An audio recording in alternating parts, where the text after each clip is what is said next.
शर्तै रोकिनुहोस्। यो समयमा नेपाल सरकारले यो रोगबाट लड्नको लागि बाहिर ननिस्कनुहोस् भनेर पटक पटक अनुरोध गरेको थाहा पाउनु भएको छैन? तपाईँले कानुन विपरीत काम गर्नुभयो, त्यसैले हामी तपाईँलाई नियन्त्रणमा लिन्छौँ। हतपति गर्नुहोस्, पछाडि फर्किनुहोस्।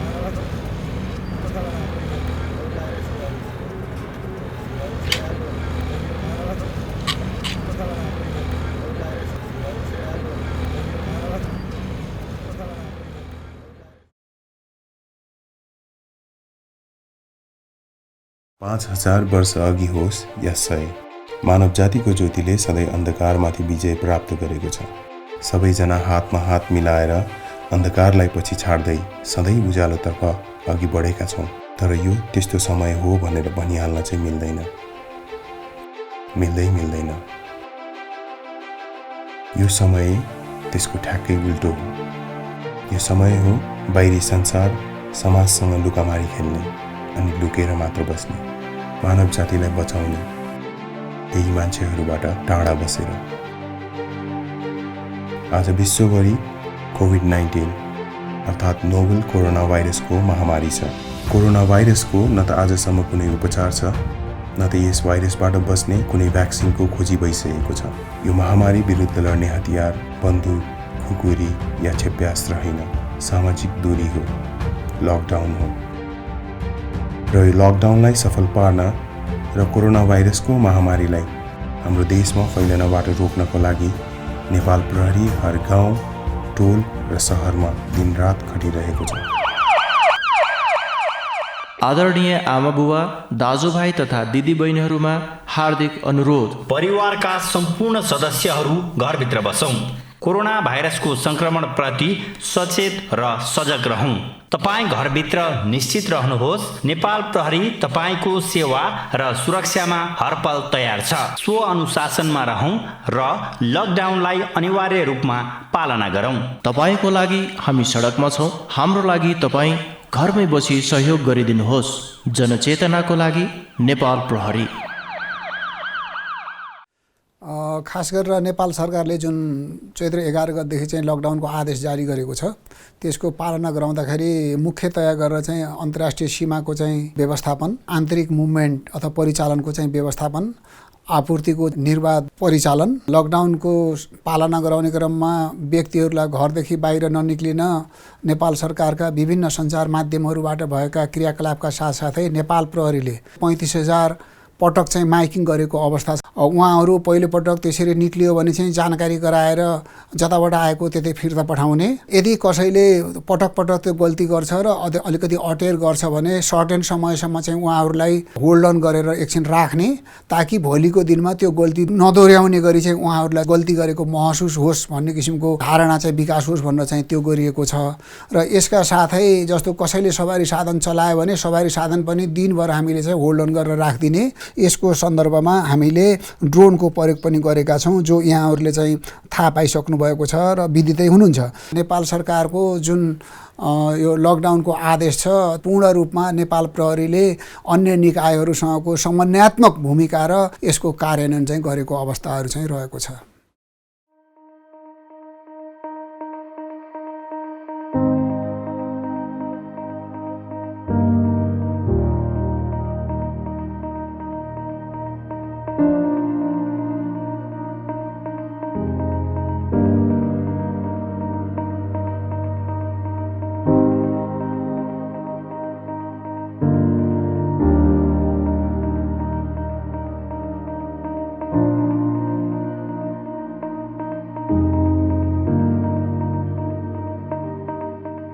राष्ट्रिय प्रहरी प्रशिक्षण प्रतिष्ठान, प्रदेशका प्रहरी तालिम केन्द्रहरू र राष्ट्रिय प्रहरी प्रशिक्षण प्रतिष्ठानको तत्त्वावधानमा विभिन्न स्थानहरूमा चल्ने तालिमहरू स्थगित अवस्थामा छ।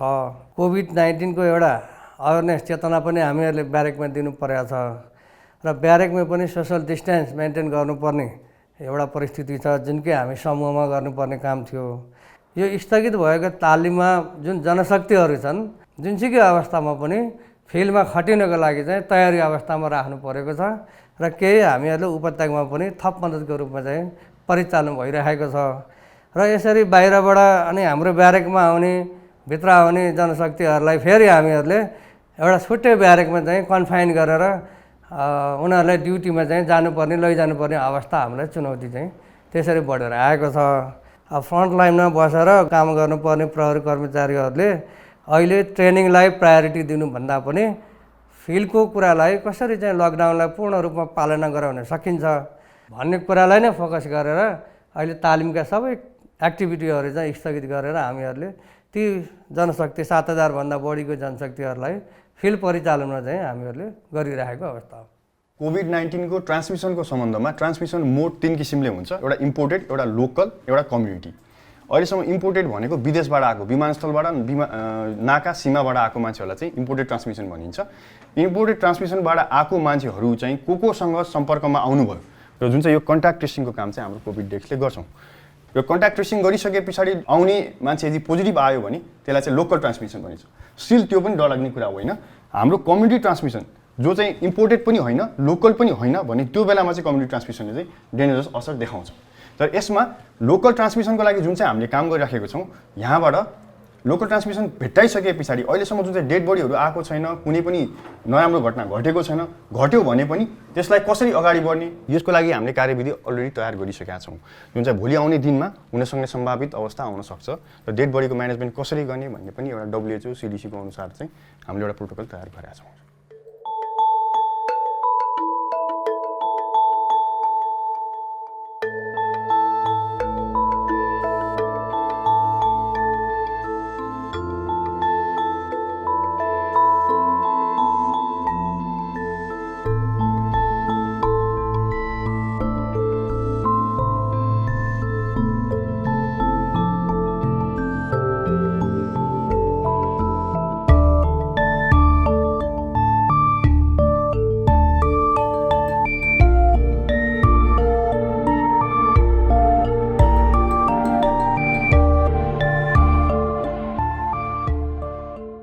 सबैलाई थाहा छ देश लकडाउनको स्थितिमा छ। यसको ठुलो साइन्टिफिक महत्त्व छ। जस्तो अब एकबाट अर्कोमा सर्छ, अर्कोबाट अर्कोमा सर्छ, त्यसलाई रोक्नको लागि हाम्रो सोशल डिस्टेन्सिङ नै हो सबसे महत्त्वपूर्ण कुरा। यो लकडाउनले हामीलाई धेरै फेभर गरेको त छँदैछ, तर हामी हाई रिस्क ग्रुपमा छौँ। तर अहिलेसम्म हाम्रो हस्पिटल अथवा पुलिस पर्सनल कसैमा पोजिटिभ देखिसकेका छैन।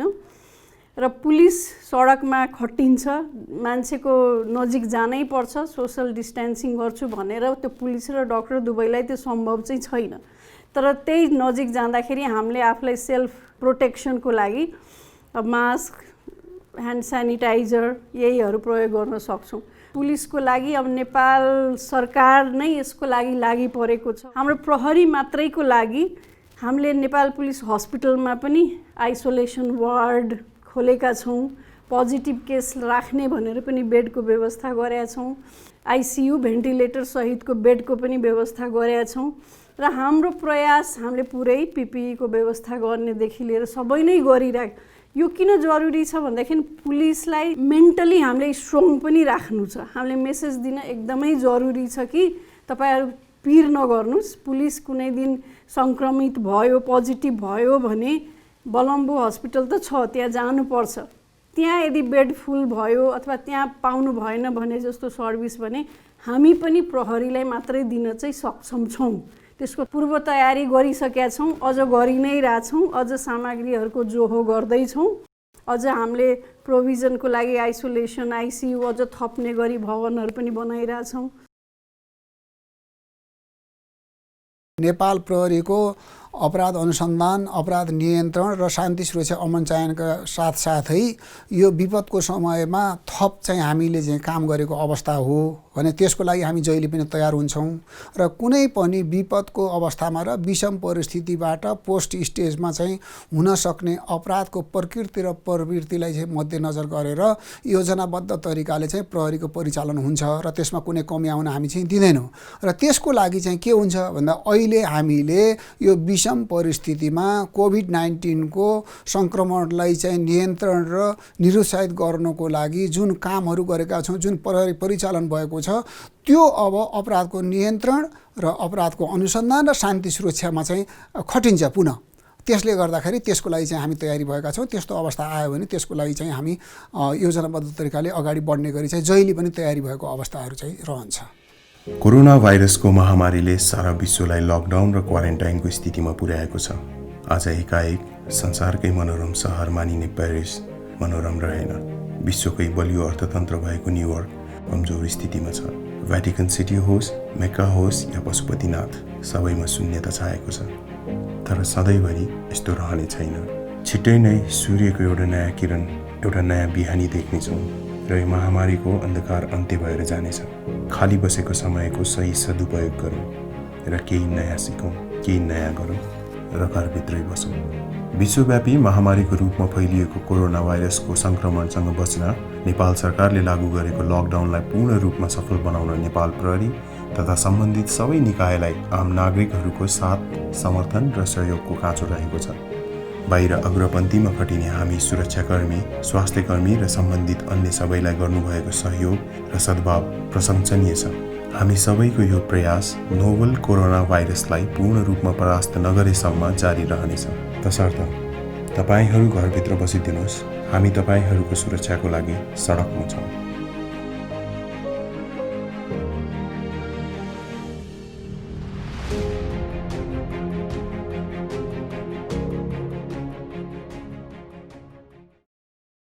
सास फेर्न अप्ठ्यारो भएको थियो, पेटमा दुखाइ, खोकी लाग्थ्यो र थकाइ चाहिँ एकदम चाँडै लाग्थ्यो। पलङबाट निक्लिन मन हुन्न थियो।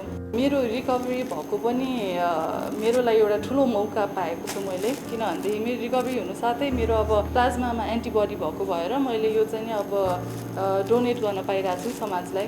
कोही पनि कोरोना भाइरसको सिभियर पेसेन्टहरू देख्यो भनेदेखि चाहिँ नि उहाँहरूलाई मैले यो डोनेट गरेको प्लाज्माले चाहिँ नि हेल्प गरोस्, उहाँहरूको स्वास्थ्य जसरी भए पनि हेल्प गरोस् र अरू जो रिकभर हुनुहुन्छ उहाँहरूले पनि यत्तिकै हामी सँगै डोनेट गरौँ, सँगै हेल्प गरौँ। यो सिम्टमहरू नै कस्तो पऱ्यो भनेदेखि मनलाई एकदमै अत्ताउने खाले नै रहेछ भनौँ न, यो सास फेर्न गाह्रो हुने यताउति त्यो सिम्टमहरू भए पनि प्लिज आत्मबल चाहिँ नि एकदमै बढाउनु होला। केयर पुगिरहेछ भनेदेखि यो धेरै आत्तिनुपर्ने कुरा होइन, सकेसम्म प्रोटेक्ट गर्नु होला। यस्तै मास्क, ग्लभ, चस्माहरू लाउनु होला। ठाउँ ठाउँमा नोटिसहरू छापिरहेको हुन्छ, त्यो पनि पढ्नु होला। अब गभर्मेन्टले नै के प्रिकसनहरू लिनुपर्छ भनेर दिनु भइरहेछ, त्यो पनि एकचोटि राम्ररी हेर्नुहोस्। धेरै मोबिलिटी चाहिँ नहोस् अहिले अनावश्यक हो भने के भन्न चाहन्छु। फ्रम पब्लिक साइड चाहिँ नि सेल्फ आइसोलेसन एकदमै इम्पोर्टेन्ट हो भन्ने कुरा मेरै केसबाट पनि देखियो होइन। म पनि सेल्फ आइसोलेसन स्ट्रिक्टली बसेको भएर मेरो परिवार पनि नेगेटिभ आउनुभयो। बसेको थिएन भनेदेखि मेरो परिवारबाट फैलिन्थ्यो, उहाँहरूबाट धेरै मान्छेहरूलाई पनि फैलिन सक्थ्यो। सेल्फ आइसोलेसन एकदमै इम्पोर्टेन्ट हो। यदि तपाईँहरू बाहिरबाट आउनुभएको हो भनेदेखि प्लिज टेस्टिङको सुविधा दिनुभएको छ अहिले सरकारले, टेस्टिङ पनि गरिदिनु होला।